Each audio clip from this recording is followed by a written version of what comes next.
The Federal Acquisition Regulation and its accompanying rules may seem straightforward enough, but behind every simple law there lies a plethora of complex regulations and procedures to enforce those laws. Some may be unnecessary.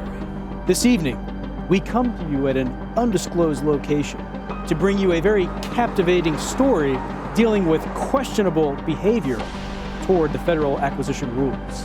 Now, the person we're speaking with tonight is one of those rule breakers. Now, she has agreed to speak with us on condition that she remain anonymous for fear that she would be fired by her branch manager, or worse.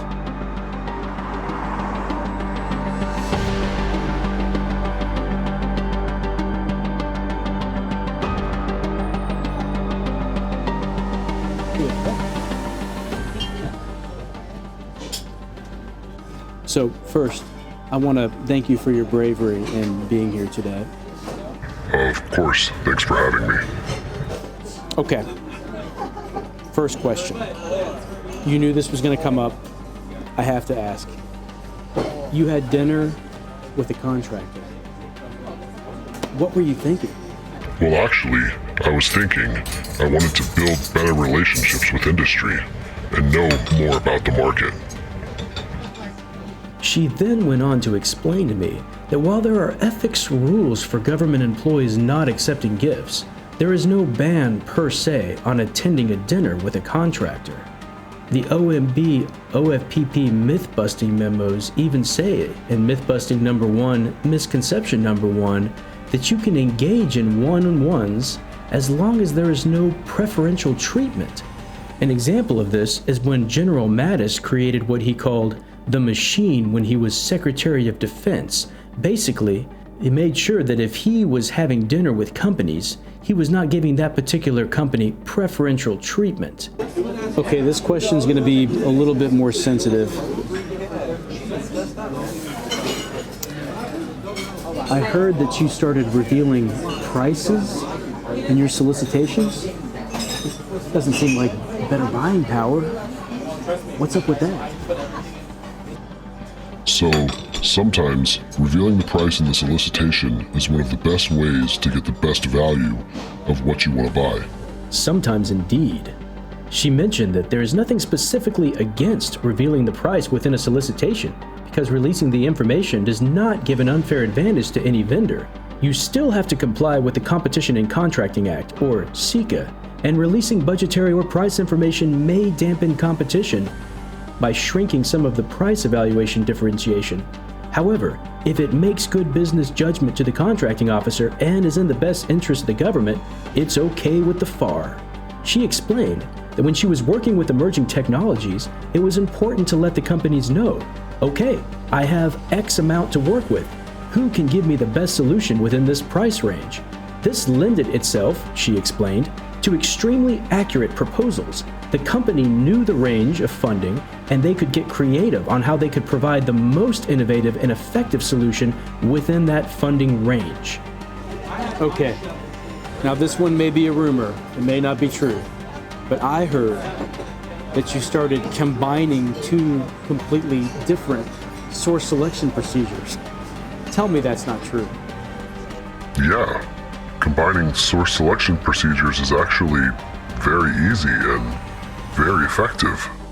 She went on in this thought-provoking interview by explaining that FAR 6.104C says that if sealed bids are not appropriate, contracting officers may use a combination of competitive procedures.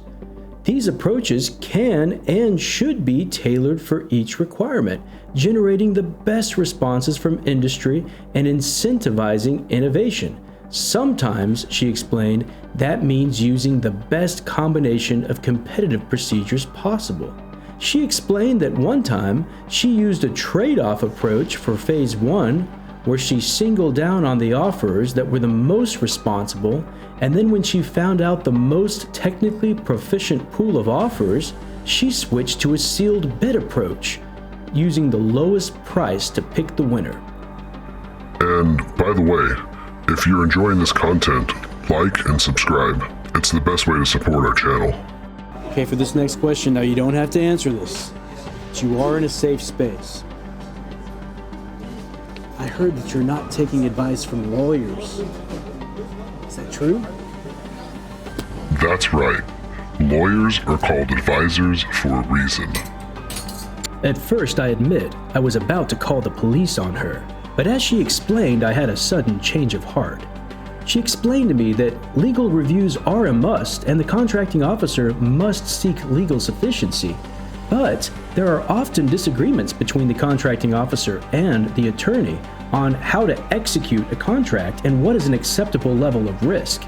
Anything in this area is at the complete discretion of the contracting officer to implement or not, and the lawyer should and must act as the advisor. Contracting officers have the sole authority to obligate the government, and even the guiding principles of the FAR and FAR 1.102 explain that they should have the authority to act based on their area of responsibility. Now, this one just seems too crazy for me. Everyone knows that if you go with the FAR, you can't go fast. You seem to disagree with that notion. How in the world? Read my blurry lips. The FAR can move fast.